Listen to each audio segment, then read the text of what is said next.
Welcome back to the deep dive. We spend so much time focusing on capturing the perfect moment, hunting for the light, perfecting the angle, just nailing the composition. But here's a reality check. Mm, The photo that your phone actually captures, that's only the raw material. exactly. That's so true. The camera, it's fundamentally limited. It Mhm. has to compress this incredible dynamic range of a real scene into, a single file. The edit, that whole post-processing phase, Yeah. that is where you step in as the creator. That's where you really shape the mood. You shape the mood, you reveal the hidden details that the sensor just couldn't handle, and you bring your creative vision to life. It's really an act of translation, turning a memory into an impactful image. And today we are giving you the foundational skill set for mastering that whole process. And right on your phone, we're doing a deep dive into Snapseed. Yeah, Google's free Yeah. and honestly, remarkably professional grade editing app. We're talking desktop level power, but without the price tag. Or, frankly, the really steep learning curve. Well, our mission for this deep dive is to get you operating like a pro.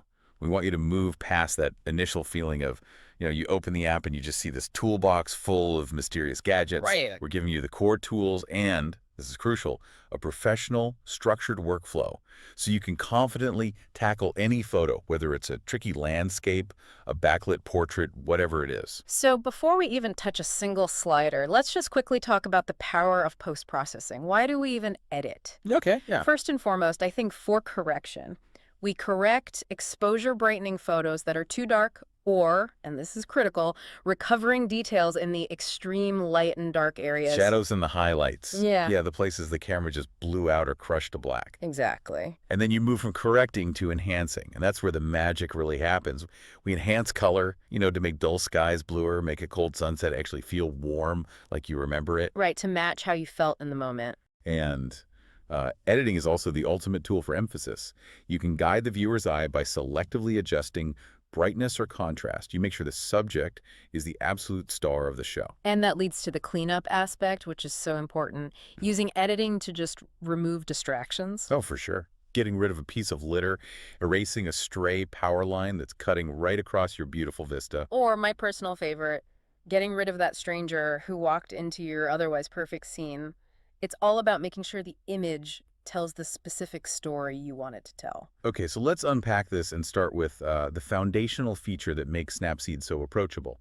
I mean, besides being free, cross-platform, and ad-free, it takes away the beginner's greatest fear, Which is what? The fear of making a mistake. the fear of making a permanent mistake. Yeah, I definitely worry about that, especially when I'm using like heavy filters or some dramatic adjustment that I'm going to accidentally ruin the original file forever. I always save a copy first. You don't have to. Snapseed lets you be genuinely fearless because of non-destructive editing. This is the app's digital safety net. Every single adjustment you make, whether it's a tiny brightness bump or a complex texture, it's saved as a step in what's called the edit stack. And you get to that through the history icon. That's it. So if you start playing with the color balance and you go way too far. I don't have to undo everything I did before that step. Absolutely not. Yeah. You can go back, you can revisit, you can tweak, or you can just outright delete any step in that history at any time. And it won't affect the edits that came before or after it. That's like having track changes for a photo. It's exactly that. Yeah. And it encourages you to be bold and messy, which is where all the learning happens. Okay, that structural freedom is key. Now, the workspace itself, you've got the bottom menu, looks, which are the quick one-tap filters, Yeah, for speedy styling. and then tools, which is the real powerhouse. That's where we find tune image, curves, healing, everything we're about to get into. And what really, I think, defines the Snapseed experience are the gesture controls. We're not talking about just tapping. We're talking about precision editing. Okay, explain that. You swipe up or down, so vertically, to select which parameter you want to adjust, like brightness or contrast or structure. And then once you've picked one, say shadows, you swipe left or right to actually apply it. Left to decrease, right to increase. Exactly. And that whole system just bypasses how fiddly tiny sliders can be on a phone screen. It's essential for making those really small, granular adjustments without, overshooting. All right, now that we're oriented, let's get into the global controls. These are the tools that affect the entire photograph. And the first and most essential stop is the Tune Image tool. Think of Tune Image as your initial rescue kit. It's your foundational stage lighting. This is where you set the global exposure and contrast for the whole shot. So you've got your basics, brightness for overall light, and contrast for the difference between the light and dark parts. Right, which determines if the mood is soft or really dramatic. But it gets more sophisticated, especially when you're dealing with tough light. You have the highlight slider, Which only targets the brightest parts of the image. and that's your secret weapon for, say, midday sun. If your sky is totally blown out in white, lowering that highlight slider is often the quickest way to recover the definition in the clouds and bring that blue back. And the opposite of that is the shadows slider. Yep, targeting the darkest areas. So if you raise the shadows, you can reveal details that were hidden in dark corners. It's perfect for, like, a face that's backlit by a bright window. And for the fastest fix, Snapseed has that ambiance slider. Ah, yeah. That's a smart adjustment. It Mhm. quickly analyzes the photo, and it automatically balances brightness, contrast, and saturation all at once. It's great for getting, what, 80% of the way there in Ugh. like 2 seconds? For sure. Yeah. But while Toon Image is your solid foundation, if you really want to move from, say, a simple crayon set to a full professional paint kit, you have to dive into the Curves tool. Okay, this is the one that can look a little intimidating. It can, but it gives you astounding pixel-level precision over brightness, contrast, and color, all using the simple diagonal line on a graph. So let's map this out for everyone. The horizontal axis, the one at the bottom, represents the tones in your photo, right? So it goes from shadows on the left to midtones to highlights on the right. Perfect. And the vertical axis represents the brightness output. Dark at the bottom, bright at the top. So you're basically pulling this line around. Think of it like an elastic band for your photo's light. Pulling it up stretches the brightness, pulling it down squeezes it. The most common move is what we call the S-curve. For that contrast pop. Exactly. You pull the lower left part, the shadows down just a little, and the upper right part, the highlights up a little. Makes an S shape. This locks in rich, deep blacks and crisp whites, and it gives the image real punch and separation. That's that punchy, modern look.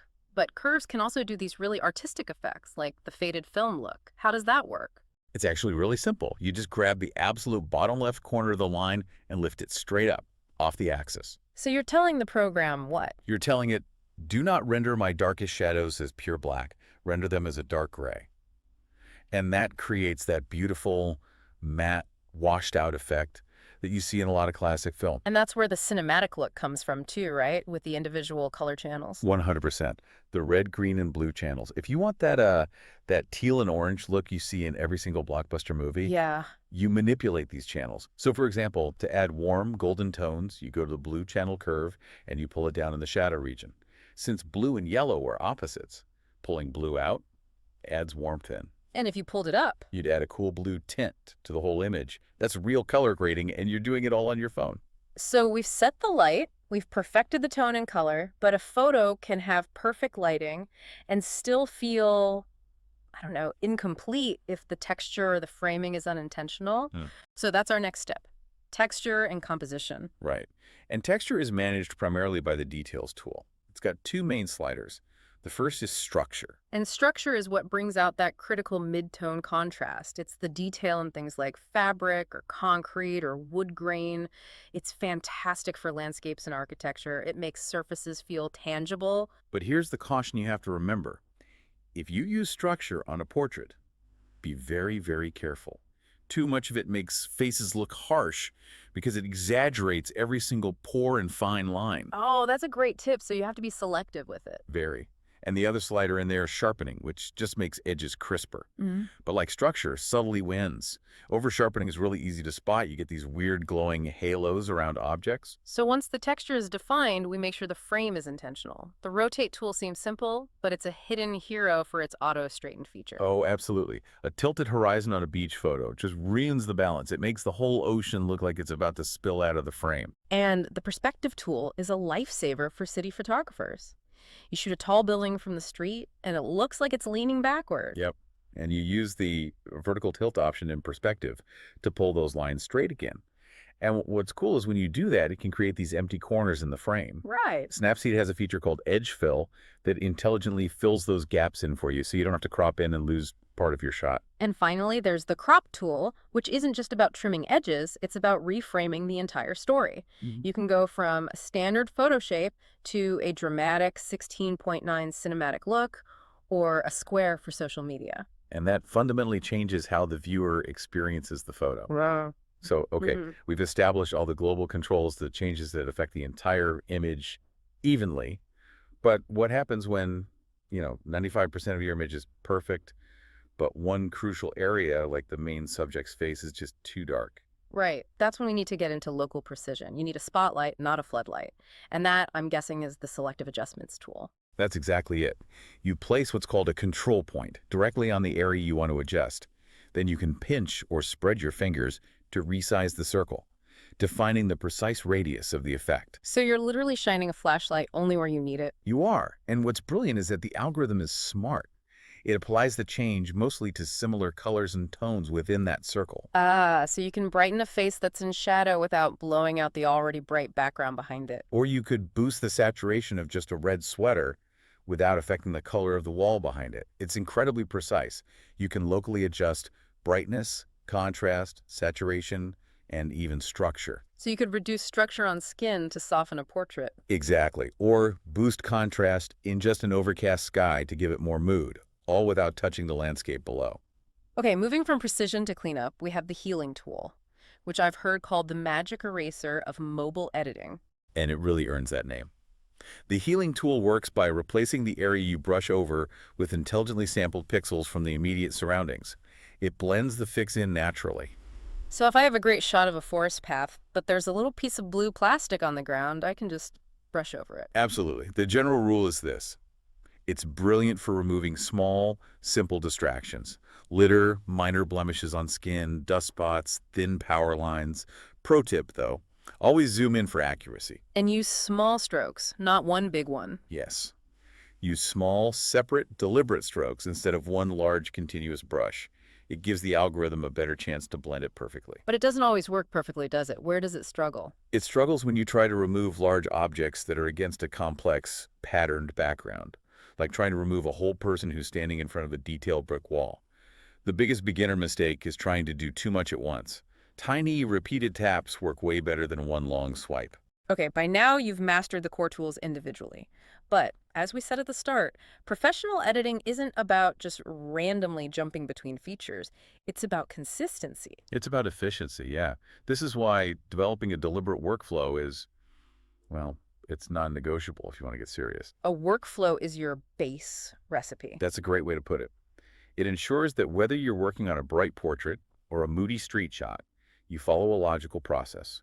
It saves time, and it guarantees your images have a polished, consistent look. And the underlying philosophy is pretty simple. Global, then local, then creative. Global to local to creative. Get the whole image right first, then focus on specific areas, then add your artistic flourishes at the end. So here's a simple foundational 8-step workflow we recommend. The order matters. Okay, step one is healing. You fix distractions first. That makes sense, so you don't waste time editing parts of the image you're just going to erase. Exactly. Step 2, crop and rotate. Fix that tilted horizon. Decide on your final composition. Get the frame locked in. Step three, tune image. That's setting the foundation for your global light and color, correcting the sensor's shortcomings. Step 4 is curves. This is your final chance for big global tonal adjustments, adding that S-curve pop or doing a specific color grade. Then step five is details. Now that the light and color are set, you add structure and sharpness where it matters most, like on eyes or key textures. And then step 6, this is where you guide the viewer's eye. Selective adjustments. This is that local control to brighten a face, darken a sky, boost color on a focal point. This is often the difference between a good photo and a great one. And step seven is optional styling. So that's like text or double exposure for more creative projects. Right. And finally, step 8, final check and export. Zoom in one last time, look for those over-sharpening halos or any rough healing spots, then export a high-res version. That structure gives you consistency every single time. Wow, we have covered a massive amount of ground today. Mastering global controls like tune image and curves, understanding texture with details, and using the precision of healing and selective adjustments. But I think the biggest takeaway we hope you have is the importance of that consistent workflow. Global to local to creative. And remember this, editing isn't just about correcting flaws or making your photos perfect in some, objective technical sense. It's really about making them yours. Every slider, every brushstroke is an intentional act. It's an act of creativity that translates your unique vision into an image someone else can experience. The app is designed to let you experiment without fear, so go explore. Push those sliders to the extreme and then just pull them back to where it feels right. Yeah, find your taste. And as you experiment, you'll start to notice patterns. Maybe you prefer warm tones or high contrast or a soft muted look with lifted shadows. That repeated set of choices, Mm, well, that's your unique style starting to emerge. that's a great thought. So I'd encourage you to save those preferred settings as a custom look within Snapseed. You can then apply and refine your own personal visual language. And that is how your phone truly transforms from just a camera into a powerful, collaborative, creative partner.